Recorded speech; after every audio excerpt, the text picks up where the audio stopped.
नमस्कार, good morning, सुप्रभात। मैं हृदेश मिश्रा आप सभी का स्वागत करता हूं डिकोड एग्जाम के इस ऑनलाइन प्लेटफॉर्म पे। कैसे आप सभी लोग? आई होप आप सभी लोग अच्छे होंगे और अपनी पढ़ाई को बहुत ही बेहतर ढंग से कर रहे होंगे। देखिए आज है 30 अप्रैल और अब भैया अप्रैल हो गया आपका बीत। ठीक, तो अब आपके पास समय बचा नहीं है, 2.5 महीने का अप्रॉक्स समय बचा है। अब आप ये तय कर लीजिए कि आपको पढ़ना है या कुछ और करना है। ठीक है, समय है नहीं आपके आरोग्य एग्जाम के लिए, उधर फिर आपका आ जाएगा भैया आपका जो है यूपी का एग्जाम। ठीक है, तो अब आप निर्णय ले लीजिए क्या करना है आपको। चलिए हम लोग सबसे पहले रिवीजन करेंगे लास्ट डे का। तो अभी हाल ही में आकाशवाणी ने India audio summit and awards 2025 में विभिन्न श्रेणियों में कुल 6 पुरस्कार जीते और कल इसके बारे में हमने आपको डिटेल्स में जानकारी आपको दी थी कि भैया इसमें क्या क्या अवार्ड्स किस किसको मिले हैं, किस किस कार्यक्रम को। ठीक है, जैसे कि पब्लिक स्पीक को मिला था जो है अवार्ड। इसके अलावा स्मृति ईरानी पर आधारित जो एक कुछ जो है कार्यक्रम था उसको मिला था अवार्ड। दो अलग अलग अवार्ड मिले थे, मैंने कल इसके बारे में समझाया था आपको। ठीक है, आगे हाल ही में भारत द्वारा सिंधु नदी जल समझौता को रद्द किए जाने की वजह से पाकिस्तान द्वारा शिमला समझौते को स्थगित करने की घोषणा कर दी गई है। मैंने कल इसके बारे में समझाया था और आज इसके बारे में हम लोग एक बार और देख लेंगे इसके बारे में। ठीक है, ताकि आपको दिमाग में चीजें रहें अच्छे तरीके से। ओके, हाल ही में केंद्र सरकार के द्वारा लिए गए निर्णय के अनुसार पाकिस्तान के नागरिक अब सार्क वीजा छूट योजना के अंतर्गत भारत की यात्रा नहीं कर सकेंगे। सार्क वीजा जो छूट योजना है उसके बारे में कल हमने आपको बताया था कि जो भी शिक्षाविद होते हैं, पत्रकार होते हैं, वो इन कंट्रियों में, सार्क कंट्रियों में बिना वीजा की यात्रा कर सकते हैं। लेकिन अभी सरकार ने पाकिस्तान पर रोक लगा दी, भैया ना, अब तुम भारत नहीं आ सकते उस वीजा के तहत, क्योंकि सार्क कंट्री में जो भी शामिल देश हैं उन देशों में आप ऐसे यात्रा कर सकते थे। लेकिन अभी फिलहाल भारत के लिए जो है इस वीजा छूट योजना को सरकार ने समाप्त कर दिया है। अमेरिका में संघीय एजेंट्स ने विस्कॉन्सिन की न्यायाधीश हन्ना डुगन को गिरफ्तार कर लिया। उन पर एक अवैध अप्रवासी को गिरफ्तार इसे बचाने में मदद करने का आरोप है और दोषी पाए जाने पर उन्हें 6 साल तक की सजा भी हो सकती है। इसको हमने समझाया था आपको। नेक्स्ट है, कांगो लोकतांत्रिक गणराज्य और रवांडा गणराज्य ने 2 मई तक शांति समझौते का मसौदा तैयार करने और सशस्त्र समूहों को अपना समर्थन समाप्त करने की सहमति व्यक्त की है। भैया कांगो जो है आपका लोकतांत्रिक गणराज्य और रवांडा के बारे में आप लोग पढ़ लीजिएगा। ये मैं आपको टास्क देता हूं दोनों देशों के बारे में, ये टास्क है आपका। ठीक है, ये आज आपका टास्क नंबर 1 है। अगर आपने टास्क की कॉपी यानी कि होमवर्क की कॉपी नहीं बनाई होगी तो बना लीजिएगा। मैंने कई बार कहा है कि इसको बनाइएगा। ठीक है, जरूरी होता है। नेक्स्ट है, केंद्र सरकार के अनुसार अब तक उड़ान योजना के तहत 625 हवाई मार्गों पर सेवाएं शुरू हो चुकी हैं। उड़ान योजना उड़े देश का आम नागरिक, जिसके तहत सरकार जो भी क्षेत्रीय इलाके होते हैं, जो गांव होते हैं, उनको कनेक्टिविटी प्रदान करना शहरों के माध्यम से और रोजगार और आर्थिक स्थिति को मजबूत करने का निर्णय उड़ान योजना के अंतर्गत लिया गया था। और 21 अक्टूबर 2016 को उड़ान योजना की शुरुआत हुई थी। तो इस पर भी प्रश्न बन सकता है और मैंने कई बार आपसे कहा कि जो पुरानी योजनाएं होती हैं उन पर प्रश्न बन सकता है, तो इसलिए आप उसको रेडी कर लीजिएगा अच्छे तरीके से। ओके, चलिए 24 अप्रैल को मुंबई के दीनानाथ मंगेशकर ऑडिटोरियम में आदित्य बिड़ला ग्रुप के चेयरमैन कुमार मंगलम बिड़ला को लता दीनानाथ मंगेशकर अवार्ड 2025 से सम्मानित किया गया है। याद रखिएगा और इंपॉर्टेंट भी है आपके लिए। नेक्स्ट है, आर्यभट्ट भारत का पहला स्वदेशी उपग्रह है जिसको इसरो ने बनाया था और अभी जो है 19 अप्रैल 2025 को जो है इसकी स्थापना के 50 साल जो है क्या हो गए हैं, पूरे हो गए हैं। और ये अपने आप में एक बड़ी जो है उपलब्धि रही है जब भारत ने आर्यभट्ट उपग्रह को लॉन्च किया था। पहला स्वदेशी उपग्रह था और बड़ा मील का पत्थर साबित हुआ भारत के देश के लिए। हालांकि संचार में ये थोड़ा सा डाउन हो गया था बिकॉज ऑफ कुछ जो है प्रॉब्लम आ गई थी, लेकिन उसके बाद जो है ये अपने आप में बड़ा जो है कदम साबित हुआ भारत देश के लिए। ठीक है, चलिए अब कल हमने प्रश्न पूछा था आपसे, बताओ इसरो की स्थापना कब हुई थी? आप सभी लोगों ने इसका सही उत्तर दिया। आप सभी लोगों को मेरी तरफ से बहुत सारी शुभकामनाएं हैं। 1969 इसका सही उत्तर होगा। ठीक, चलिए आगे। एशियाई विश्वविद्यालय रैंकिंग 2025 अभी हाल ही में जारी की गई। अब ये आज का हमारा इंपॉर्टेंट टॉपिक है और ध्यान दीजिएगा। अब जो भी मैं प्रश्न कराता हूं, मैंने कल भी कहा था कि अगर आपने बिहार का एग्जाम देखा होगा पेपर, तो जीएस पेपर फर्स्ट और सेकंड में जितने प्रश्न आए हैं उन सभी प्रश्नों को हमने इसी करंट क्लास में डिस्कस किया है। अगर आप जो है मेरे चैनल पर लगातार मेरे करंट अफेयर्स देखते होंगे, समझते होंगे, जानते होंगे, तो आप निश्चित तौर पर आपने देखा होगा कि सारे वो प्रश्न आए हुए हैं जो मैंने इस क्लास में डिस्कस किया है। अब ये आपके ऊपर निर्भर करेगा कि आप इस मेरी क्लास को सिंसियरिटी के साथ में सीरियसली आप देखते हैं या नहीं देखते हैं, ये आपको तय करना है। मैंने कई बार कहा है कि इस क्वेश्चन की फ्रेमिंग मैं खुद करता हूं, मैं खुद इसको बनाता हूं, खुद टाइप करता हूं। ये मेरी अपनी खुद की पर्सनल मेहनत है, ठीक है। और अब उस मेहनत पर आप काम करते हैं नहीं करते हैं ये आपके ऊपर है। ये कोई टीम नहीं बनाती है ना, ठीक है, कि वो टीम हमने रख लिया वो पैसा देकर के बनवा रहे, ये मैं खुद क्वेश्चन को फ्रेम करता हूं। तो मैं उम्मीद करता हूं कि आप इन प्रश्नों को बहुत ही तल्लीनता के साथ देखेंगे, उस पर विश्वास करेंगे। और अगर आप विश्वास करेंगे तो आप किसी भी स्टेट का एग्जाम देंगे पीसीएस का, आपको मुख्य परीक्षा में प्रीवियस प्रश्न मेरे कंटेंट के देखने को मिलेंगे, चाहे वो डायनामिक सेक्शन हो चाहे आपका स्टैटिक पोर्शन हो, ठीक है।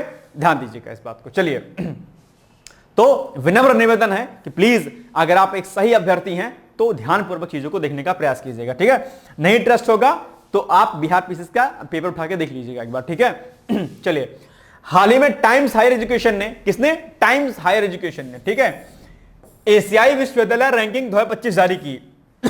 सॉरी, अब इसमें पहला ही प्रश्न यहां पे बन जाएगा, पहले पॉइंट से बताओ, हाल ही में एशियाई विश्वविद्यालय रैंकिंग 2025 किसने जारी की? आप कहेंगे सर टाइम्स हायर एजुकेशन ने, ठीक है, याद रहेगा पॉइंट ये। आगे, एशियाई विश्वविद्यालय रैंकिंग 2025 के अनुसार भारत के भारतीय विज्ञान संस्थान बेंगलुरु को, यानी जिसको हम लोग क्या बोलते हैं, IISc, Indian institute of science बोलते हैं, जानते होंगे आप, ठीक है। बहुत अच्छा संस्थान है। अगर आप विज्ञान के अभ्यर्थी हैं, विज्ञान में अगर आपको आगे जाना है तो आप IISc से जो है अपना कोर्स वगैरह कर सकते हैं। बहुत अच्छा संस्थान है। और वैसे भी बेंगलुरु जो है IT सेक्टर का हब है अपने आप में, जैसे दिल्ली में आपका नोएडा और गुड़गांव है, वैसे ही इससे कहीं गुना ज्यादा बेंगलुरु है। हालांकि महंगी सिटी है बट अच्छी है, ठीक है। तो अगर आप साइंस के अभ्यर्थी हैं या इन फ्यूचर कभी जॉब करनी है वहां पे, तो आप बेंगलुरु जा सकते हैं, ठीक है। इस रैंकिंग में IISc ने भारत में शीर्ष स्थान हासिल किया है और एशिया में कुल मिलाकर 38वें स्थान पर, एशिया महाद्वीप में 38 स्थान पर IISc है। इसके अलावा भारतीय विज्ञान संस्थान को 65.2 समग्र स्कोर दिया गया है और इसी स्कोर के साथ 38वां स्थान इसको दिया गया। तो स्कोर भी कई बार पूछ लेता है, तो आपको स्कोर भी इसका याद रखना है। Okay, now next, top 3 universities कौन सी हैं जो है? तो इसमें सिंधुआ यूनिवर्सिटी चीन की है, पेंचिंग यूनिवर्सिटी चीन की ये भी है, और national university of Singapore Singapore में है। तो ये 3 है टॉप में। तो हो सकता है कि आपसे जो है टॉप 3 यूनिवर्सिटी के बारे में पूछ सकता है। भारत में IISc है नंबर 1 पे, मतलब 38 पे, ठीक है। चलिए, हाल ही में टाइम्स हायर एजुकेशन ने एशियाई विश्वविद्यालय रैंकिंग 2025 जारी की है। रैंकिंग 2025 जारी की, मतलब 2025 की रैंकिंग जारी की है। इस रैंकिंग में भारत का शीर्ष स्थान निम्नलिखित में से कौन सा है? भारत का शीर्ष स्थान कौन सा है इसमें से? इसको ये द्वारा हटा दो, द्वारा हटा दो, बट ठीक है, अब सही हो गया। तो अब भारत का कौन सा शीर्ष स्थान है? दिल्ली विश्वविद्यालय है, लखनऊ विश्वविद्यालय है, पंतनगर यूनिवर्सिटी है, या फिर भारतीय विज्ञान संस्थान IISc है। तो अभी जो टाइम्स हायर एजुकेशन ने एशियाई विश्वविद्यालय रैंकिंग 2025 जारी की है, उस रैंकिंग में भारत का एक स्थान प्रथम स्थान पर है, मतलब भारत के मामले में एशिया में 38वें स्थान पर कौन सा है? IISc, Indian institute of science, जिसको हम लोग बोलते हैं बेंगलुरु में जो है। अच्छा भैया, एक बात ध्यान रखिएगा, ये प्रश्न आपके एग्जाम में जीएस में मिसलेनियस पूछता है कि बताओ भारतीय विज्ञान संस्थान कहां पर है? IISc, Indian institute of science कहां पर है? कई बार आपके एग्जाम में पूछा गया, तो प्लीज इसको याद रखिएगा। तो ये है आपका बेंगलुरु में, याद रहेगा पॉइंट ये। चलिए, फीफा महिला विश्व कप 2027 ये भी चर्चाओं में क्यों है? क्योंकि फीफा महिला विश्व कप 2027 के 10वें संस्करण की जो मेजबानी है वो कौन सा देश करेगा? वो देश करेगा आपका भैया जो है ब्राजील, ठीक। ये पॉइंट आपको याद रखना है विशेष तौर पर। ओके, इसका नाम याद रखना है। संस्करण कौन सा है? ये 10वां संस्करण है, ये भी पॉइंट आपको याद रखना है, ठीक है। इसका 9वां संस्करण 2023 में ऑस्ट्रेलिया और न्यूजीलैंड में आयोजित किया गया था, ठीक है। चलिए, अब आगे, अब इसके आगे जो 11वां संस्करण होगा वो शायद अमेरिका में होगा, आई थिंक, ठीक है। चलिए, क्या है फीफा महिला विश्व कप? जान लेते हैं इसको थोड़ा सा, क्योंकि जरूरी है चर्चाओं में है। तो फीफा महिला विश्व कप 1991 में चीन में आरंभ हुआ एक अंतरराष्ट्रीय महिला फुटबॉल टूर्नामेंट है, जिसे 4 वर्ष में एक बार आयोजित किया था, यानी कि हर 4 साल पर, ठीक। आगे, यह पुरुषों के फीफा विश्व कप के 1 वर्ष पश्चात होता है, यानी कि पहले होगा फीफा पुरुष वर्ष जो है विश्व कप, उसके बाद फिर फीफा महिला विश्व कप होगा। इसमें वर्तमान में 32 राष्ट्रीय टीमें भाग लेती हैं, जिनमें से एक मेजबान देश की टीम अपने आप क्वालिफाई हो जाती है। ओके, चलिए, फीफा के बारे में अब ये फीफा महिला विश्व कप था, अब ये संस्थान जो फीफा है इसके बारे में देख लेते हैं कुछ पॉइंट, ये भी जरूरी है। तो फीफा का जो पूरा नाम है क्या है? Federation international day football association, ठीक है, तो ये अंतरराष्ट्रीय संघ फुटबॉल संघ है, ठीक है, जो एसोसिएशन फुटबॉल बीच साकार और फुटसल का विश्व स्तरीय स्व नियामक संगठन है। बाकी कई सारे पॉइंट इसके रखे हैं। जियानी इन्फेंटिनो इसके अध्यक्ष हैं, ये पॉइंट इंपॉर्टेंट है। जियानी इन्फेंटिनो जो है इसके अध्यक्ष हैं, ये आपके लिए इंपॉर्टेंट है। और स्थापना फीफा की होती है 21 मई 1904 को पेरिस में 8 राष्ट्रीय फुटबॉल संघों के द्वारा। तो ये स्थापना, इसके अध्यक्ष, ये सबसे इंपॉर्टेंट है आपका, ठीक है, इसको याद रखना है आपको। ये 2 पॉइंट आपके लिए बहुत इंपॉर्टेंट है, इन दोनों पॉइंट को नोट कर लीजिएगा। ओके, चलिए, मुख्यालय कहां पर है? ज्यूरिख में है, स्विट्जरलैंड में स्थित है आपका, ये भी इंपॉर्टेंट है, तो इसको भी याद रखिएगा। और फीफा विश्व कप जो है, जो अगर बात करते हैं तो 1930 से प्रत्येक 4 वर्ष में आयोजित किया जाता है। विश्व की प्रमुख फुटबॉल प्रतियोगिता है ये। फीफा महिला विश्व कप 1991 से शुरू है, ठीक है। तो इसमें ये सारे फैक्ट आपके जो है यहां से लेकर के और यहां तक बहुत इंपॉर्टेंट है। ओके, याद रखिएगा इसको। फीफा महिला विश्व कप 2027 की मेजबानी निम्नलिखित में से कौन सा देश करेगा? अभी तो बताया हमने, ब्राजील करेगा। बस point number A is the right answer. ठीक, आगे। सुरक्षा मामलों पर मंत्रिमंडलीय समिति, ये अभी चर्चाओं में रही है और ये बहुत इंपॉर्टेंट है आपके लिए। सुरक्षा मामलों पर मंत्रिमंडलीय समिति, आप जानते होंगे अभी हाल ही में पहलगाम आतंकी हमला हुआ और उसके बाद जो है इस समिति के माध्यम से इसकी मीटिंग जो है बुलाई गई। और ये मीटिंग बहुत इंपॉर्टेंट है। ये मीटिंग तब होती है जब सुरक्षा मामलों पर कोई निर्णय लेना होता है या कोई व्यापक राष्ट्रीय हित में कोई जब सामरिक दृष्टिकोण से कोई निर्णय लेना होता है तो इसकी बैठक बुलाई जाती है। इसमें बड़े बड़े अधिकारी, राष्ट्रीय सुरक्षा सलाहकार से लेकर के विदेश मंत्री तक और कुछ मामलों में विपक्ष के लोग भी इसमें शामिल होते हैं। तो आइए इसको हम लोग एक बार देख लेते हैं। तो हाल ही में पहलगाम आतंकवादी घटना के कारण सुरक्षा मामलों पर मंत्रिमंडलीय समिति की बैठक संपन्न हुई। सुरक्षा मामलों पर मंत्रिमंडलीय समिति, जिसको हम क्या बोलते हैं, कैबिनेट कमेटी ऑन सिक्योरिटी, यानी कि सुरक्षा मामलों पर जो कैबिनेट की मीटिंग होती है मिनिस्टर्स की, वो होती है इसमें। परिचय, तो सुरक्षा मामलों पर मंत्रिमंडलीय समिति जिसे cabinet committee on security, CCS इसको बोलते हैं, सीसीएस की बैठक बहुत इंपॉर्टेंट है। सीसीएस चौधरी चरण सिंह यूनिवर्सिटी नहीं भाई साहब, ठीक है, सीसीएस इसको बोलते हैं, कैबिनेट कमेटी ऑन सिक्योरिटी कहते हैं। भारत सरकार की एक उच्च स्तरीय कैबिनेट समिति है। बड़े बड़े जो निर्णय लिए जाते हैं अंतरराष्ट्रीय स्तर पर, राष्ट्रीय स्तर पर, वो सीसीएस के तहत ही लिए जाते हैं, सीसीएस ही लेती है। यह समिति राष्ट्रीय सुरक्षा ढांचे के वरिष्ठ नियुक्तियों, सुरक्षा नीति एवं व्यय और सामान्यतः भारत की सभी सुरक्षा संबंधित मामलों पर अंतिम निर्णय लेने वाली संस्था होती है। भैया अब क्या करना। और अभी हाल ही में सीसीएस की बैठक संपन्न हुई है और सीसीएस की बैठक में यह निर्णय जरूर ले लिया गया होगा कि पाकिस्तान के साथ क्या करना है।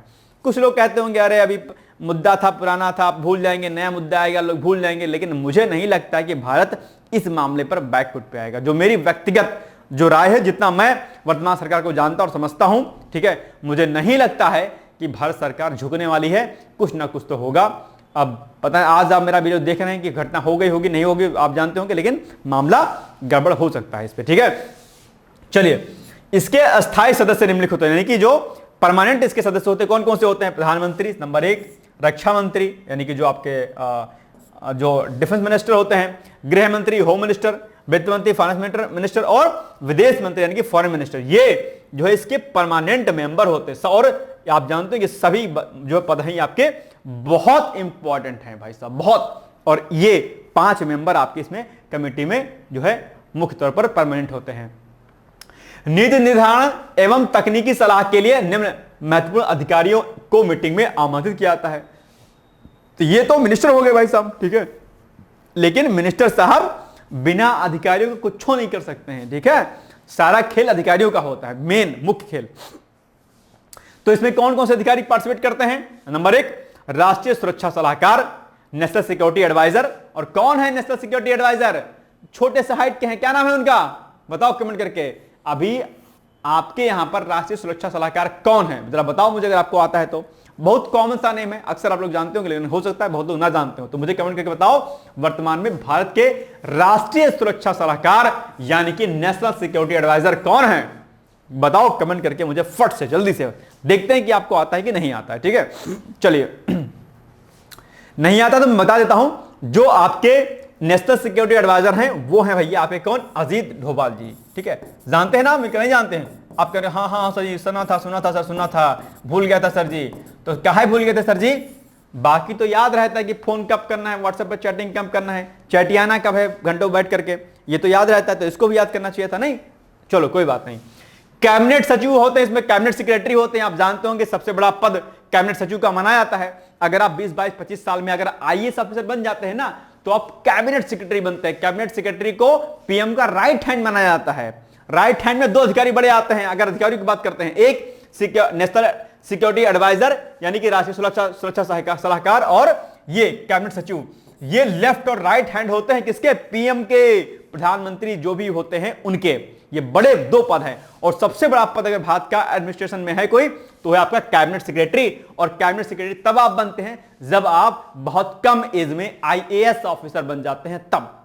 आप कहेंगे ये सर ये बात है भाई साहब, सबसे बड़ा आप सोचो, एक डिस्ट्रिक्ट मजिस्ट्रेट होता है। आप जरा समझना इस बात को, इस पद के बारे में थोड़ा सा समझ लो, थोड़ा सा आपको मोटिवेशन आएगा। आइए है पूरा भारत देश आपका, ठीक है, पूरा भारत देश आपका, बहुत बड़ा भारत देश है, ठीक है। बाकी आगे ऊपर मैप बना लीजिएगा आप, ठीक है। अब आप देखो कि इस पूरे देश में जो भारत मैप में जो है क्या है कि बहुत सारे क्या अलग अलग स्टेट होंगे, अलग अलग ये स्टेट ये स्टेट ये स्टेट ये स्टेट, अलग अलग स्टेट होंगे, ठीक है। इन अलग अलग स्टेट में अलग अलग डिस्ट्रिक्ट होंगे, अलग अलग, हर डिस्ट्रिक्ट में अलग, मतलब हर स्टेट में अलग अलग डिस्ट्रिक्ट होंगे, होंगे नहीं होंगे। और इन हर डिस्ट्रिक्ट में भैया डिस्ट्रिक्ट मजिस्ट्रेट होंगे। यहां डिस्ट्रिक्ट मजिस्ट्रेट इस राज्य के, या इस डिस्ट्रिक्ट में यूपी इतना बड़ा है, इतने सारे डीएम डिस्ट्रिक्ट मजिस्ट्रेट। अब सोचो कि एक डिस्ट्रिक्ट मजिस्ट्रेट की पावर कितनी होती है, एक डीएम की होती है नहीं होती है। अब देखो, अब सोचो कि अगर एक डिस्ट्रिक्ट में एक डिस्ट्रिक्ट मजिस्ट्रेट की इतनी पावर होती है, इतना तहलका होता है कि भैया वो कह दे कि हमारे डिस्ट्रिक्ट में पीएम नहीं उतरेंगे, हम नहीं दे सकते सुरक्षा, तो पीएम मोदी का हेलीकॉप्टर नहीं उतर सकता है भाई साहब, इतनी पावर होती है, ठीक है। अब आप सोचो कि इतने सारे स्टेट भारत में, उन स्टेट में इतने सारे डिस्ट्रिक्ट, उन डिस्ट्रिक्ट में इतने सारे डिस्ट्रिक्ट मजिस्ट्रेट, और इन सारे डिस्ट्रिक्ट मजिस्ट्रेट, इन डिस्ट्रिक्ट मजिस्ट्रेट के ऊपर जितने अधिकारी सचिव स्तर के होंगे, वो उन सभी का बॉस कौन होता है? कैबिनेट सेक्रेटरी, ठीक है। बहुत बड़ा पद होता है अपने आप पे। सोचो एक डिस्ट्रिक्ट मजिस्ट्रेट अपने आप को, डिस्ट्रिक्ट मजिस्ट्रेट कैबिनेट सेक्रेटरी के आगे भाई साहब इत्तू सा है, इत्तू सा, कुछ नहीं है, कुछ नहीं है। डिस्ट्रिक्ट मजिस्ट्रेट माने नथिंग। जिसके बारे में आप सोचते हो कि एकदम बहुत बड़ा पद है, भाई साहब डिस्ट्रिक्ट मजिस्ट्रेट मतलब कुछ भी नहीं, कुछ भी नहीं है। सोचो, तो इसलिए ध्यान दीजिएगा कि अगर आप, और ये पद आप कब पाएंगे? जब आप बहुत कम समय में आईएएस अधिकारी बन जाएंगे और रैंक अगर आपकी अच्छी होगी तो। जैसे कि आप आरओ की परीक्षा दे रहे हैं, तो आरओ की परीक्षा में भी खूब अच्छा प्रमोशन होता है। उसमें भी आप पहले आरओ बनेंगे, ठीक, उसके बाद फिर एसओ बनेंगे, सक्सेसर जो है अफसर बनेंगे, फिर उसके बाद शायद क्या कहते हैं, सचिव के साथ पोस्ट आ जाती है, अन्य सचिव के साथ आ जाती है, फिर उसके बाद जो है एक पद और आता है, तो उसमें भी सचिव स्तर के अधिकारी बनते हैं। लेकिन जो कैबिनेट सेक्रेटरी की पोस्ट होती है, ये बड़ी पोस्ट होती है अपने आप में, ये आईएएस से मिलती है आपको, ठीक है। हालांकि पीसीएस अधिकारी बनेंगे तो भी आप एक बड़े पद तक जाएंगे, लेकिन कैबिनेट सेक्रेटरी तक नहीं जा पाएंगे आप, ठीक है। तो ये बड़ा पद है, आईएएस ऑफिसर जाते हैं अपने आप में, ठीक है। तो इसको आप लोग प्लीज अच्छे से समझिएगा, ठीक है। चलिए तैयारी कर लीजिए इसलिए अच्छे तरीके से। चलिए, तो ये कैबिनेट सेक्रेटरी से शामिल होते हैं, और जो डिफेंस सेक्रेटरी होते हैं, रक्षा सचिव होते हैं, वो भी इसमें शामिल होते हैं, ठीक है। डिफेंस सेक्रेटरी भी अपने आप में बड़ा पद माना जाता है, ठीक है। चलिए, मुख्य कार्य एवं शक्तियां क्या है सीसीएस की? तो रक्षा नीति एवं व्यय का अनुमोदन, यानी कि नए हथियारों, उपकरणों एवं रक्षा सौदों को हरी झंडी देना। जैसे अभी फ्रांस से जो है राफेल का समझौता हुआ है, जो कि आपका 29-30 तक आएगा, है ना। वरिष्ठ सुरक्षा नियुक्तियां, यानी कि सेवा मुख्यालयों और संवैधानिक सुरक्षा निकायों में शीर्ष पदों पर नियुक्ति प्रस्तावों को अंतिम रूप देना भी होता है इसका काम।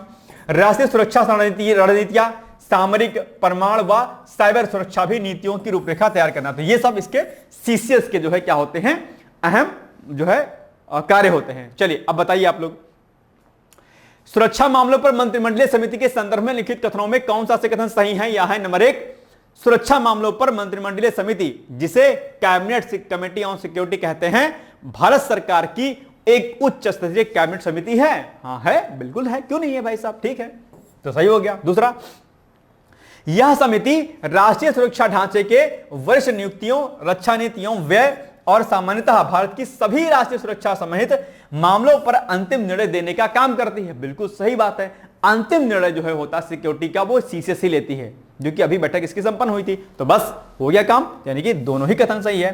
तो कूट की सहायता से सही उत्तर का चयन कीजिए, तो सी इज द राइट आंसर। बस हो गया काम आपका। ओके, नाउ नेक्स्ट, पीएम मित्र टेक्सटाइल पार्क अभी चर्चाओं में है। प्रधानमंत्री मोदी ने पीएम टेक्सटाइल पार्क के तहत में जो है कई सारे पीएम टेक्सटाइल पार्क अलग अलग राज्यों में स्थापित किए जाने की घोषणा की थी और उसी के कंटेक्स्ट में अभी हाल ही में जो है एक टेक्सटाइल पार्क मध्य प्रदेश में बनाए जाने की घोषणा की गई है। कहां पर? तो यह पार्क मध्य प्रदेश के धार जिले में भैंसोला गांव में स्थापित किया जाएगा। वर्ष 2023 में पीएम मोदी ने घोषणा की थी कि तमिलनाडु, नाम याद रखिएगा, तमिलनाडु, तेलंगाना, कर्नाटक, महाराष्ट्र, गुजरात, मध्य प्रदेश और उत्तर प्रदेश में पीएम मित्र मेगा टेक्सटाइल पार्क स्थापित किए जाएंगे। और ए भैया, यूपी की बात आ गई है, उत्तर प्रदेश की बात आ गई, तो कहेंगे सर यूपी में कहां पर ये मेगा टेक्सटाइल पार्क होगा?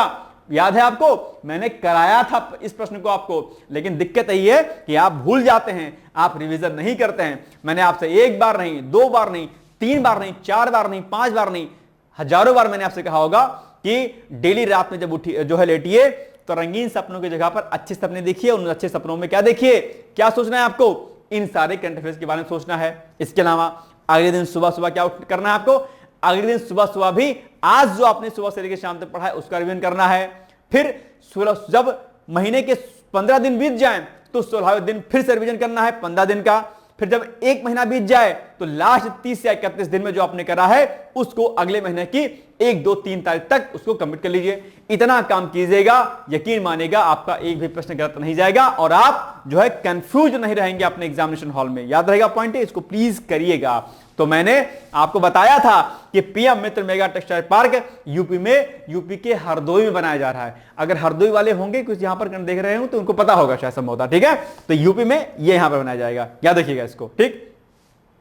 चलिए, या textile park 5F, farm to fibre to factory to fashion to foreign, अर्थात खेत से धागा से कारखाना से फैशन से विदेश, विजन के अनुरूप जो है कार्य करता है। यानी कि अपने यहां पर बनाइए और जो है विदेशों में बेचिए इसको, अर्थात खेत से धागे हो गया, ठीक है।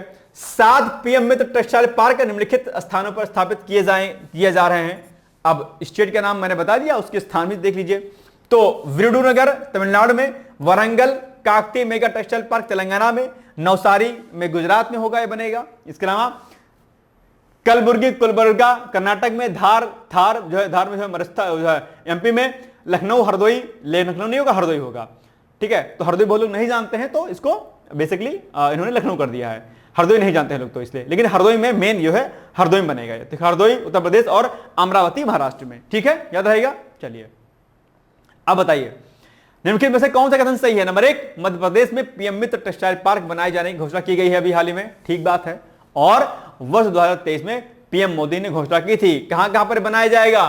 तमिलनाडु, तेलंगाना, कर्नाटक, महाराष्ट्र, गुजरात, मध्य प्रदेश और उत्तर प्रदेश में पीएम मित्र मेगा टेक्सटाइल पार्क स्थापित किए जाएंगे। ठीक है, बिल्कुल सही बात है, दोनों ही कथन सही है आपके, यानी कि C is the right answer.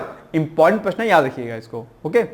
चलिए, शिमला समझौता के बारे में कल हमने आपको बताया था, लेकिन फिर भी एक दो फैक्ट इस पे छूट गए थे।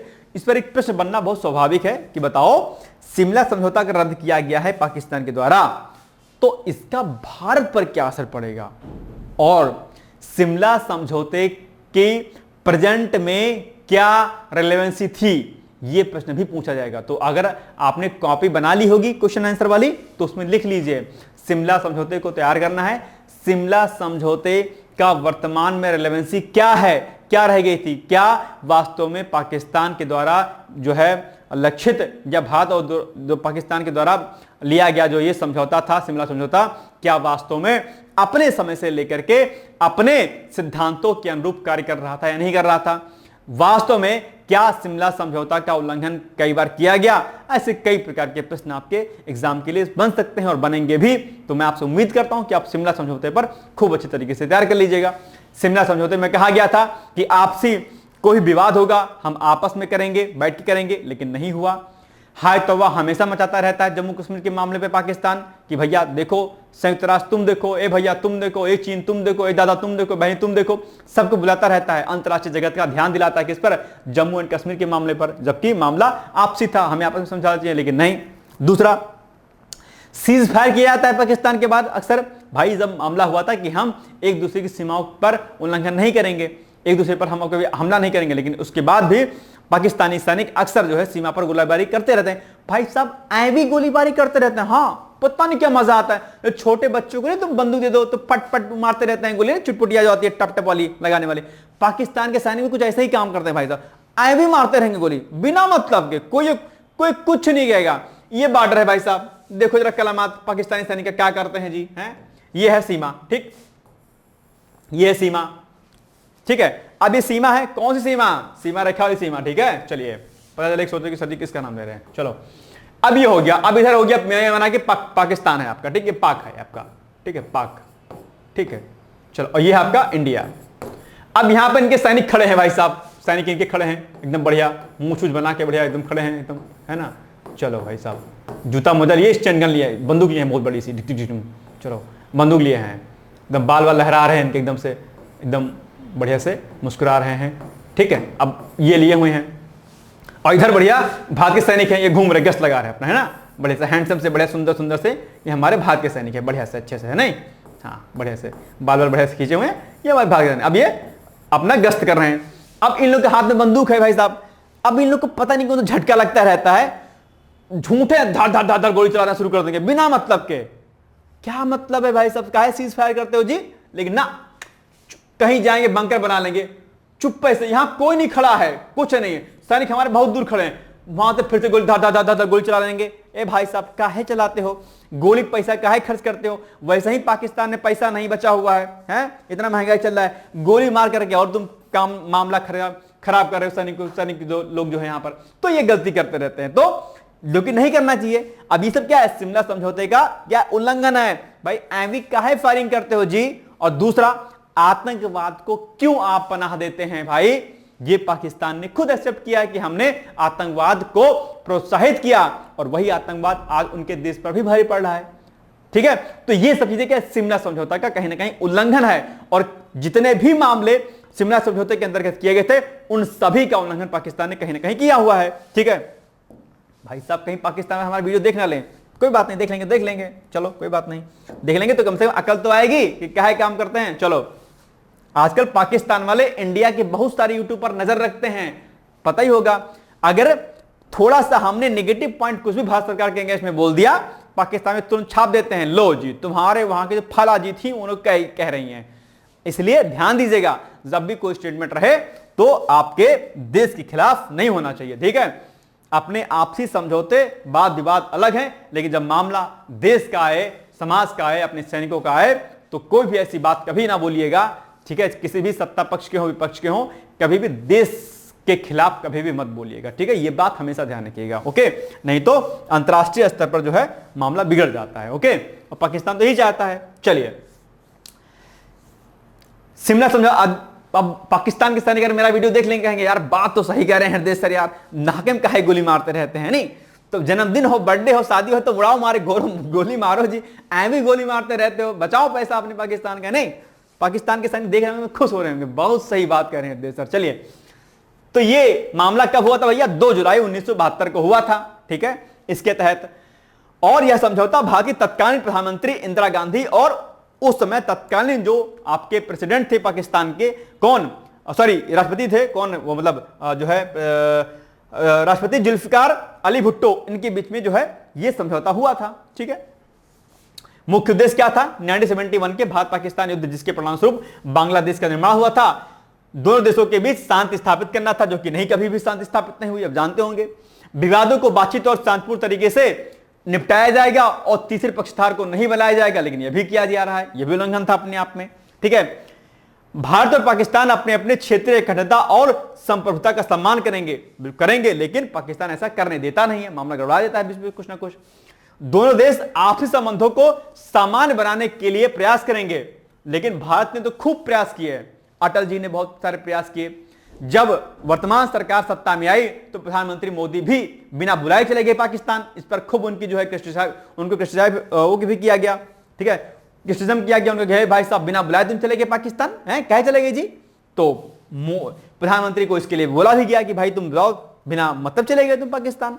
तो भारत ने अपनी तरफ से बहुत कोशिश की पाकिस्तान के साथ, भैया तुम सुधर जाओ, तुम बातचीत करो, पड़ोसी देश हो हमारे से ही जन्म लिए हो तो कम से कम ठीक से रहो, अपने आप में चिल मारो। लेकिन नहीं, दिक्कत क्या है, मन उसका नहीं मानता है। ऐसे छोटे बच्चे गोलीबारी करते हैं, उसे गोलीबारी करता रहता है बिना मतलब के। और आतंकवाद को, टेररिज्म को जो उसने प्रमोट किया है, यह अपने आप में मानवता के लिए क्या सबसे घातक चीज हुई। इसलिए पाकिस्तान को देखिए क्या किया जाता है। चलिए आगे। कश्मीर सहित सभी विवादों का समाधान द्विपक्षीय बातचीत से किया जाएगा। लेकिन क्या कश्मीर मुद्दे पर पाकिस्तान ने द्विपक्षीय बातचीत से कभी मामला सुलझाने की कोशिश की? नहीं की। हमेशा चिल्लाया, यूएन में जाकर चिल्लाया, ए जी देखो जी पाकिस्तान, भारत ने ये कर दिया, ये कांड कर दिया। कभी भी पाकिस्तान ने शिमला समझौते का सही रूप से क्रियान्वित नहीं किया। लेकिन इसके बाद भी शिमला समझौता किया गया। मुझे तो लगता है कि गलती थी हमारी, और बहुत गलतियां भारत सरकार ने भी की है इस मामले में। युद्धबंदी रेखा, ठीक है, को नियंत्रण रेखा यानी कि लाइन ऑफ कंट्रोल में बदला गया, जिस पर दोनों पक्ष सहमत हुए और इसका उल्लंघन नहीं किया जाएगा। लेकिन एलओसी का उल्लंघन किया गया। और अब कारगिल युद्ध आपके सामने था, जानते होंगे कारगिल युद्ध के समय समझौता आप लोग रहे होंगे, कुछ लोग नहीं रहे होंगे, शायद बर्थ नहीं हुआ होगा। लेकिन कारगिल युद्ध अपने आप में कितना खतरनाक था। एलओसी पर मूवी बनी, एलओसी मूवी भी बनी है, आप जानते होंगे। तो शिमला समझौते का मुझे नहीं लगता कि पाकिस्तान ने 1% भी उसका जो है उसको माना अपने आप में। खैर कोई बात नहीं, आगे बढ़ते हैं हम लोग। शिमला समझौता के संदर्भ में लिखित कथनों में से कौन सा कथन सही नहीं है? नंबर 1, यह समझौता भारत की तत्कालीन प्रधानमंत्री इंदिरा गांधी और पाकिस्तान के तत्कालीन राष्ट्रपति जुल्फिकार अली भुट्टो के बीच हुआ था। बिल्कुल सही बात है। और दूसरा, 1965 के भारत पाकिस्तान युद्ध, ठीक है, के बाद दोनों देशों के बीच में शांति स्थापित करना, यह इसका मुख्य उद्देश्य था। शिमला समझौता हुआ था? नहीं, यह कथन गलत है भैया। 1965 में मामला नहीं हुआ था, 72 में हुआ था ना, तो भी गलत है ये आपका, रॉन्ग है ये, दूसरा रॉन्ग है। तो क्या वजह, कौन सा सही नहीं है? दूसरा नहीं सही है, B is the right answer. बस हो गया। आगे, भारतीय राष्ट्रीय अभिलेखागार, यह भी चर्चाओं में है। और चर्चाओं में क्यों है ये देखते हैं। तो भारतीय राष्ट्रीय अभिलेखागार ने 28 अप्रैल को नई दिल्ली में पूर्व राष्ट्रपति डॉक्टर एपीजे अब्दुल कलाम के निजी दस्तावेजों का संग्रह, या जो उनके प्राइवेट जो है पेपर्स होते हैं, उनको प्राप्त किया है। अब्दुल कलाम के परिवार द्वारा कागजात सौंपे जाने के लिए राष्ट्रीय अभिलेखागार द्वारा एक औपचारिक हस्ताक्षर समारोह भी आयोजित किया गया था। जो भी उनके प्राइवेट जो भी पेपर्स थे उनको कलेक्ट किया गया है अभिलेखागार के द्वारा, और ये एक अच्छी बात है। और डॉक्टर एपीजे अब्दुल कलाम, मैं डॉक्टर एपीजे अब्दुल कलाम जी को अपना सब कुछ मानता हूं। मेरे लिए बहुत बड़े संत महात्मा, बहुत बड़े जो है साइंटिस्ट, बहुत बड़े महान व्यक्तित्व थे। और कभी आप लोग अब्दुल कलाम जी के बारे में पढ़िएगा, ठीक है, और कभी असफलता जब आपको नजर आए तो अब्दुल कलाम जी के बारे में जरूर पढ़िएगा। अग्नि की उड़ान की उनकी किताब है, बुक है, आप जानते हो कि संभवतः बहुत लोगों ने पढ़ी भी होगी। नहीं पढ़ी होगी तो आज ही मार्केट से जाइएगा या ऑनलाइन ऑर्डर कीजिएगा। अग्नि की उड़ान, उन्होंने कई सारे बातें लिखी हैं। और भारत के बारे में उन्होंने कहा था, भारत के बारे में उन्होंने बहुत सारे पॉइंट लिखे थे, बहुत सारे। उनकी बात को अगर भारत एक बार मान लेता ना भाई साहब, तो देश अब तक पता नहीं कहां से कहां होता। उनके कई सारे इंपॉर्टेंट कोटेशन मुझे आज ही याद है। अगर उन कोटेशन को सरकार मानती तो आज देश बहुत बड़ा होता। लेकिन दिक्कत है कि सरकार अच्छे लोगों की सुनती कहां है। और उस समय सरकार की क्या है मैं बताऊं तो मामला गड़बड़ चला, नहीं हो पाया। तो अब्दुल कलाम जी के बारे में पढ़िएगा, बहुत ही नम्र स्वभाव के, बहुत ही शांत।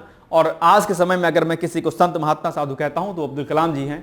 और उनसे बड़ा पूज्य मैं किसी को मानता नहीं हूं। बहुत बेहतर इंसान थे, ठीक है, पढ़िएगा कभी। मिसाइल मैन के नाम से उनको संज्ञा दी जाती है, मिसाइल मैन के नाम संज्ञा दी गई थी, ठीक है। तो उनको पढ़िएगा और उनके बारे में कुछ एक पॉइंट आप लोग देखिएगा। भारतीय राष्ट्रपति, भारत के संविधान के, अब राष्ट्रपति के बारे में कुछ पॉइंट हम देख लेते हैं क्योंकि चर्चाओं में है। तो प्रेसिडेंट के बारे में देखिए कुछ पॉइंट। तो भारतीय राष्ट्रीय जो राष्ट्रपति होते हैं, भारत के संविधान के अनुसार भारत के राष्ट्राध्यक्ष होते हैं। और राष्ट्रपति भारत के सबसे उच्च संवैधानिक पद पर होते हैं, तीनों सेनाओं के अध्यक्ष के रूप में भी जाने जाते हैं, ठीक है। स्थिति और भूमिका, तो राष्ट्रपति भारतीय गणराज्य के प्रथम नागरिक होते हैं, फर्स्ट सिटीजन के रूप में जाने जाते हैं। प्रथम नागरिक कौन? राष्ट्रपति। प्रधानमंत्री नहीं होता भाई साहब, राष्ट्रपति होता है, ठीक है। लेकिन राष्ट्रपति को नाम मात्र की कार्यपालिका कहा जाता है, ठीक है। राष्ट्रपति सबसे उच्च पद तो होता है, लेकिन राष्ट्रपति के अधिकार सीमित होते, ध्यान दीजिएगा, ठीक है। राष्ट्रपति जो है काम करता है प्रधानमंत्री की सलाह पर, एक तरीके से देखा जाए कहीं ना कहीं तो, ठीक है। बस राष्ट्रपति का साइन का काम क्या होता है? साइन करना। प्रधानमंत्री ने जो निर्णय ले लिया लोकसभा में और राज्यसभा में, वही काम साइन करने का होता है बस। हाँ, विधेयक वगैरह को रोक सकता है और कुछ अन्य अधिकार होते हैं राष्ट्रपति के, बस, बाकी कुछ नहीं होता है। राष्ट्रपति बहुत मतलब पद तो बहुत बड़ा है, लेकिन अधिकार दरअसल पीएम के ज्यादा होते हैं इन कंपेरिजन टू प्रेसिडेंट के, ठीक है। चलिए वे तीनों अंगों यानी कि कार्यपालिका, विधायिका और न्यायपालिका में एक महत्वपूर्ण भूमिका निभाते हैं, परंतु आमतौर पर उनका कार्य संवैधानिक और औपचारिक होता है। ठीक है, मतलब जो काम मंत्रिपरिषद लेगी, निर्णय लेगी, उस पर साइन करना होगा राष्ट्रपति को। ठीक है, वास्तविक कार्यकारी शक्तियां प्रधानमंत्री और मंत्रिपरिषद के पास होती हैं, यानी कि वास्तविक शक्ति किसके पास होगी? पीएम के पास होगी और कैबिनेट के पास होगी। ये सिर्फ और सिर्फ नाम मात्र की कार्यपालिका कही जाती है, कौन? राष्ट्रपति। याद रखिएगा। ठीक है, चलिए, राष्ट्रपति इन्हीं की सलाह के अनुसार कार्य करते हैं। पीएम ने कहा है भाई साहब तुम्हें इसी पे करना है आपको, तो इसी पे करेंगे राष्ट्रपति जी। ठीक है, बस ये बात ध्यान रखिएगा। चयन इलेक्शन कैसे होता है इनका? राष्ट्रपति का चुनाव एक विशेष निर्वाचक मंडल यानी कि इलेक्शन कॉलेज के द्वारा होता है, जिसमें शामिल होते हैं कौन कौन? भारत के संसद के दोनों सदनों, लोकसभा राज्यसभा के निर्वाचित सदस्य, भारत के सभी राज्यों और केंद्रशासित प्रदेशों के जैसे दिल्ली, पुडुचेरी के विधानसभाओं के निर्वाचित सदस्य। ठीक है, यहां देखिएगा। यह चुनाव आनुपातिक प्रतिनिधित्व प्रणाली और एकल संक्रमण या मत प्रणाली के अनुसार होता है। कार्यकाल 5 साल का होता है इनका। वह पुनः चुनाव में भाग ले सकते हैं और फिर से चुने जा सकते हैं, कोई दिक्कत नहीं है। शपथ और पद की शपथ राष्ट्रपति पद ग्रहण करने से पहले वह भारत के मुख्य न्यायाधीश यानी कि CJI, chief justice of India के सामने शपथ लेते हैं। यह फैक्ट भी खूब पूछा था एग्जाम में। ठीक है, याद रखिएगा। और भाई साहब, राष्ट्रपति और राज्यपाल दो ऐसे व्यक्ति हैं जिन पर प्रश्न एक ना एक पूछा जाता है, तो मैं आपसे अपेक्षा करता हूं कि राष्ट्रपति यानी कि प्रेसिडेंट और राज्यपाल यानी कि गवर्नर, इनके बारे में आप लोग आज डिटेल्स में जानकारी एकत्रित कर लीजिएगा, कलेक्ट कर लीजिएगा। ठीक है, प्रश्न खूब पूछता है। चलिए आगे। मुख्य अधिकार, कार्यकारी अधिकार की अगर बात करेंगे तो कार्यकारी अधिकार के अंतर्गत प्रधानमंत्री की नियुक्ति, मंत्रियों की नियुक्ति, राज्यों के राज्यपालों की नियुक्ति कौन करता है? ये करते हैं राष्ट्रपति। विधायी अधिकार, संसद सत्र बुलाना, भंग करना, अध्यादेश यानी कि ऑर्डिनेंस जारी करना, ये सब काम किसका है? राष्ट्रपति का है। न्यायिक अधिकार, जिसमें वो किसी बंदी को जो है दोषी पाए व्यक्ति को क्षमा कर सकते हैं। दंड माफी, दंड में परिवर्तन करने का अधिकार, ये सब अधिकार किसके होते हैं? न्यायिक अधिकार होते हैं। आपातकालीन शक्तियां यानी कि राष्ट्रीय आपातकाल, राष्ट्रपति शासन और वित्तीय आपातकाल यानी कि आर्टिकल 352, 356, 360 यानी कि राष्ट्रपति शासन, राज्यपाल और क्या कहते हैं, राज्यपाल शासन या दूसरा वाला शासन जो होता है उसको कहते हैं, और वित्तीय आपातकाल, फाइनेंस इमरजेंसी, ये तीनों लगाने का काम जो है राष्ट्रपति का ही होता है। ठीक है, ध्यान रखिएगा। अब बताइए निम्नलिखित कथनों में कौन सा कथन सही है? अच्छा, एक बात ध्यान रखिएगा। अब ये जो पॉइंट आप देख रहे हैं ना, ये सारे पॉइंट है। अब इन्हीं में से किसी एक पॉइंट पर प्रश्न पूछ लेगा कि बताओ राष्ट्रपति के न्यायिक अधिकार क्या हैं, राष्ट्रपति के कार्यकारी अधिकार क्या हैं, राष्ट्रपति के कौन से अधिकार हैं, कौन से अधिकार सीमित हैं। ऐसे प्रश्न जो है राष्ट्रपति से भी पूछे जाते हैं और साथ ही साथ में यही सेम प्रश्न जो है राज्यपाल के साथ भी आते हैं। तो याद रखिएगा, राज्यपाल के प्रमुख कार्य और जो है आपके राष्ट्रपति के प्रमुख कार्य याद रख लीजिएगा आप लोगों को। ठीक है, और किसी सिंगल पॉइंट पर भी प्रश्न आपसे पूछ लेता है, प्लीज इसको नोट डाउन कर लीजिएगा। लक्ष्मीकांत की बुक में डिटेल्स में जानकारी इसमें दी गई है, आप लोग वहां से इसको पढ़ लीजिएगा। टास्क आपका नंबर 2 है आपका। ठीक है, चलिए अब बताइए प्रश्न, निम्नलिखित कथनों में कौन सा कथन सही है? नंबर 1, भारतीय राष्ट्रीय अभिलेखागार ने 28 अप्रैल को नई दिल्ली में पूर्व राष्ट्रपति डॉक्टर एपीजे अब्दुल कलाम के निजी दस्तावेजों का संग्रह प्राप्त किया। ठीक है, राष्ट्रपति पद ग्रहण करने से पहले वे भारत के मुख्य न्यायाधीश के सामने शपथ लेते हैं। बिल्कुल सही बात है, दोनों कथन सही हैं, यानी कि C is the right answer. Okay, चलिए। भारत ने फ्रांस के साथ 26 राफेल मरीन लड़ाकू विमानों की खरीद के लिए रक्षा समझौते पर हस्ताक्षर कर दिए हैं। भाई साहब, बड़ा अच्छा समझौता है। तो 28 अप्रैल को फ्रांस के साथ 26 राफेल मरीन लड़ाकू विमानों की खरीद के लिए रक्षा समझौते पर हस्ताक्षर भी किया गया है। और फ्रांस के साथ आपने जानते होंगे, फ्रांस के साथ और कई सारे हथियारों की जो है इसने जो है किया है, साइन किया है इस पे। ठीक है, रक्षा सचिव कौन है? राजेश कुमार सिंह, जानते होंगे। अब ये फैक्ट भी आपके इंपॉर्टेंट है आपके लिए। रक्षा सचिव कौन है? राजेश कुमार सिंह। ठीक है, पूछ लेगा आप एग्जाम में, बताओ रक्षा सचिव कौन है? राजेश कुमार सिंह है। तो ये क्या कहते हैं? तो रक्षा सचिव राजेश कुमार सिंह और भारत में फ्रांस के राजदूत कौन? हस्ताक्षर के दौरान दोनों पक्षों का प्रतिनिधित्व करेंगे या कर लिया, ये तो हो गया है ना। 26 राफेल मरीन विमानों में से 22 सिंगल सीटर और 4 डबल सीटर होंगे इसमें अपने। ठीक है, जो ये मामला किया गया है। इन्हें भारतीय नौसेना की आवश्यकता अनुसार डिजाइन और तैयार किया गया है। राफेल मरीन विमानों के शामिल होने से नौसेना की ताकत कई गुना बढ़ जाएगी और इन लड़ाकू विमानों को आईएनएस विक्रमादित्य और आईएनएस विक्रांत जैसे विमान वाहक पोतों में तैनात किया जाएगा। राफेल उन्नत हथियार प्रणालियों और मिसाइलों से लैस होगा और 2029-30 तक जो है भारत ये आएगा। राफेल के बारे में देख लीजिए कुछ पॉइंट।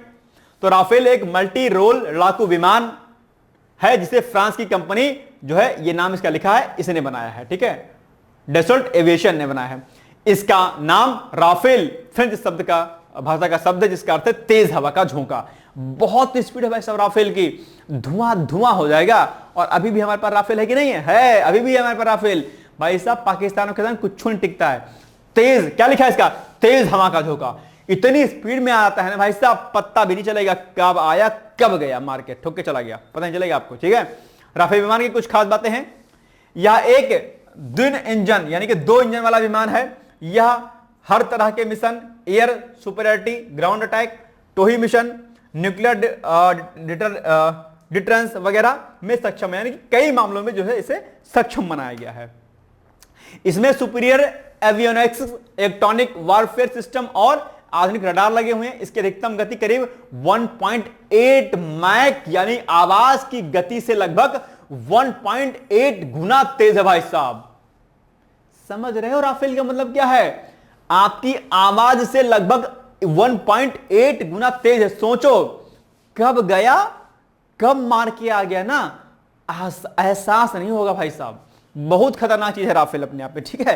तो एक दिन मैं कमेंट देख रहा था कि किसी ने कमेंट किया था एक जो है यूट्यूब चैनल पे कि इंडिया को इस बार राफेल का इस्तेमाल करना चाहिए और जितनी महंगाई होगी देख लिया जाएगा, सह लेंगे, लेकिन राफेल को एक बार राफेल की ताकत देखनी है। मैंने कहा ये यार गजब चीज है, मतलब महंगाई देख लोगे लेकिन मतलब चाहते हैं युद्ध हो जाए, राफेल जलवा दिखा दे अपना।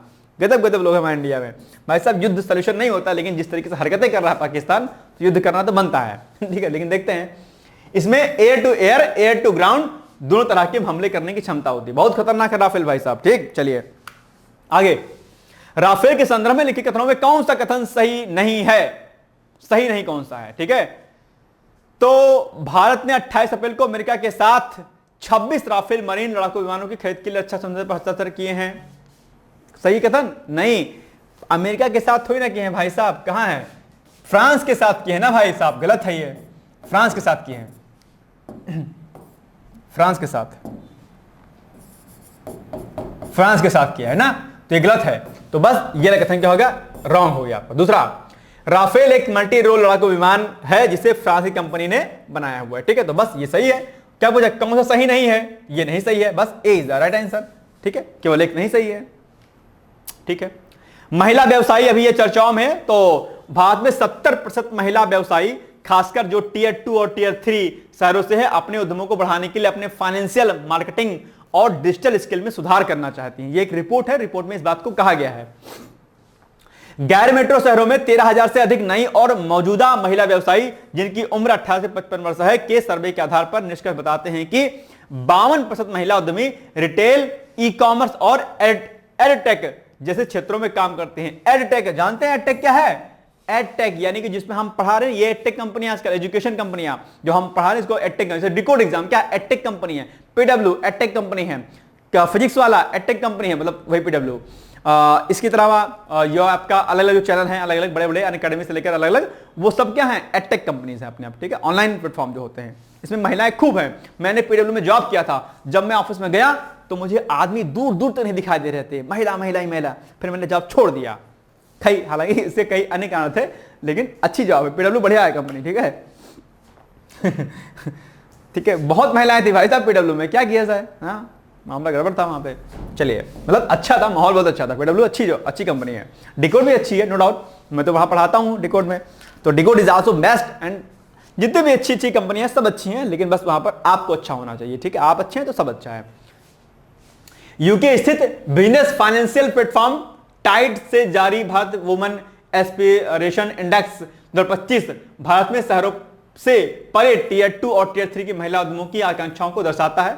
यह रिपोर्ट उनके सामने आने वाले अवसरों और चुनौतियों पर भी प्रकाश डालती है। रिपोर्ट में कहा गया कि भाई क्या क्या चुनौतियां महिलाओं के सामने आती हैं, वो क्या चाहती हैं, अपने को स्किल प्रदान करना चाहती हैं, नहीं करना चाहती हैं, स्किल में वो कौन सा स्किल चाहती हैं, तो ये सब रिपोर्ट में बताया गया है। रिपोर्ट के अनुसार कुल 12% महिलाएं डिजिटल स्किलिंग को प्रमुख प्राथमिकताओं में एक मानती हैं, ठीक है। तो ये सारी बातें इसमें लिखी गई हैं। यह उद्योग की जरूरतों और उनकी खुद की धारणा के अंतर को दिखाता है। इसी तरह 54% महिलाओं का मानना है कि वित्तीय संस्थान उन्हें ऋण योग्य नहीं मानते। ये भैया कहती हैं, ये बहुत खराब बात है। 54 महिला उद्यमी जो हैं वो कहती हैं कि लोग उनको लोन नहीं देना चाहते हैं। ये बड़ी विडंबना है, इस पर सरकार को विशेष रूप से ध्यान देना चाहिए। चलिए, यूके स्थित बिजनेस फाइनेंशियल प्लेटफॉर्म टाइड से जारी भारत वुमेन एस्पिरेशन इंडेक्स 2025 के संदर्भ में निम्नलिखित कथनों में कौन सा कथन सही है? नंबर 1, रिपोर्ट के अनुसार कुल 12% महिलाएं डिजिटल स्किलिंग को प्रमुख प्राथमिकता मानती हैं। ठीक है, प्रमुख प्राथमिकता मानती कि नहीं मानती हैं, ये मामला कुछ गलत हो गया है। ठीक है, मानती हैं। ठीक है, 54% महिलाओं का मानना है कि वित्तीय संस्थान उन्हें ऋण योग्य नहीं मानते हैं। ठीक है, बिल्कुल सही बात है, दोनों कथन सही है, यानी कि 1 और 2 दोनों कथन सही है। सी इज द राइट आंसर। अब आप बताइए, तारे अपनी ऊर्जा निम्न में से किस प्रकार प्राप्त करते हैं? यह आपका अभ्यास प्रश्न है जिसका उत्तर आपको देना है। नंबर 1, नाभिकीय संयोजन के फलस्वरूप, नाभिकीय विखंडन के फलस्वरूप, या रासायनिक क्रिया के फलस्वरूप, या गुरुत्वाकर्षण के खिंचाव से। ठीक है, तो ये एक बार आप लोग इसको देख लीजिएगा। ठीक है, इसका उत्तर मुझे बताइएगा। अब बताइए, प्रश्न 1 है, शिमला समझौता क्या है? शिमला समझौता रद्द किए जाने से भारत पर क्या प्रभाव पड़ेगा? समीक्षात्मक टिप्पणी करें, यानी क्रिटिकली इसका एग्जामिन करना है आपको। ठीक है, इस पर मैंने कल भी प्रश्न दिया था, कल मैंने थोड़ा सा घुमा के दिया था, आज अलग से दिया है, तो इस पर आप लोग जरूर लिखिएगा। ठीक है, कोई समझ में ना आए तो मुझे बताइएगा। इसके अलावा डिकोड एग्जाम पर अभी 50% का डिस्काउंट चल रहा है 4 मई तक का, सभी कोर्सेज आरओ के एग्जाम के। उसके लिए आप संपर्क कर सकते हैं। उसके लिए संस्थान के जो नंबर है डिकोड एग्जाम के, उस पर संपर्क कर सकते हैं, या फिर आप चाहें तो सीधे मुझसे आप व्हाट्सएप के माध्यम से, यानी कि 860444092201 इस पर आप डायरेक्टली मुझसे व्हाट्सएप के माध्यम से व्हाट्सएप पे मैसेज कर लीजिएगा। जो कोर्स आपको चाहिए होगा उस कोर्स के बारे में लिख करके व्हाट्सएप कर दीजिएगा। ठीक है, मैं उसका रिप्लाई कर दूंगा या समय मिलने पर कॉल कर दूंगा आपको। ठीक है, तो इस पर आप मुझसे संपर्क कर सकते हैं, या फिर आप संस्थान के नंबर जो दिए गए हैं उन पर आप कॉल कर लीजिएगा। ठीक है, बाकी टेस्ट सीरीज चल रही है आरओ की 90 डेज की, आप उसको भी उसमें भाग ले सकते हैं, और पीसीएस का बैच चल रहा है, पीसीएस में भी आप एडमिशन ले सकते हैं। ठीक है, तो ये हो गया हमारा आज का इंपॉर्टेंट अपडेट। बाकी हम लोग मिलेंगे कल। बाकी कोई समस्या आपको व्यक्तिगत होती है पढ़ाई को लेकर के, तो इस पर भी आप मुझसे बात कर सकते हैं। ठीक है, ये नंबर नोट कर लीजिएगा आप लोग। चलिए फिर, शुभकामना है, ऑल द बेस्ट है, एंड पढ़िए आप लोग अच्छे तरीके से। बार बार मैं कहता हूं समय आपके पास बिल्कुल भी नहीं है, तो ऐसे में आपके लिए पढ़ाई क्या हो जाती है? जरूरी हो जाती है। ठीक है, तो पढ़िए, मस्त रहिए, व्यस्त रहिए। बहुत बहुत शुभकामनाएं हैं, all the best and thank you so much. Bye bye, take care. दोस्तों, क्या आप पीसीएस अधिकारी बनना चाहते हैं? यदि हाँ, तो डिकोड एग्जाम लेकर आया है यूपी पीसीएस फाउंडेशन कोर्स 2025। यह एक ऑल इन वन कोर्स है जिसमें प्रीलिम्स मेंस दोनों ही परीक्षाओं के लिए वीडियो लेक्चर, एनसीईआरटी और standard books based bilingual notes उपलब्ध कराया जा रहा है। इस कोर्स में प्री और मेंस के सभी प्रीवियस ईयर क्वेश्चंस पेपर भी वीडियो लेक्चर के माध्यम से कोर्स में सम्मिलित होंगे। साथ ही साथ में कोर्स का कंटेंट गुणवत्तापूर्ण होने के साथ ही साथ एग्जाम ओरिएंटेड है, जिससे कोर्स लेने वाले स्टूडेंट्स को कोई भी बाहरी पुस्तक या नोट्स पढ़ने की आवश्यकता न पड़े। इस कोर्स में प्रीलिम्स और मेंस के टेस्ट सीरीज तथा आंसर राइटिंग प्रोग्राम भी शामिल है, जिसके साथ ही साथ टेलीग्राम ग्रुप में रेगुलर टॉपिक वाइज टेस्ट कराए जाएंगे। इसके साथ ही सीसेट, निबंध तथा सामान्य हिंदी की अतिरिक्त कक्षाएं भी चलाई जाएंगी तथा हमारे कोर्स से परीक्षा में सफल होकर इंटरव्यू देने वाले विद्यार्थियों को इंटरव्यू की भी तैयारी कराई जाएगी, और अंतिम परिणाम कुछ भी हो, पूरी फीस उन्हें रिवार्ड के स्वरूप जो है वापस कर दी जाएगी तथा अगले बैच में उन्हें निःशुल्क प्रवेश प्रदान किया जाएगा। उल्लेखनीय है कि डिकोड एग्जाम एक संस्थान के रूप में 5 वर्ष के अपने सफल कार्यकाल में अब तक 55 से अधिक विद्यार्थियों को विभिन्न परीक्षाओं में अंतिम सफलता दिलाने में अपना सफल योगदान दे चुका है।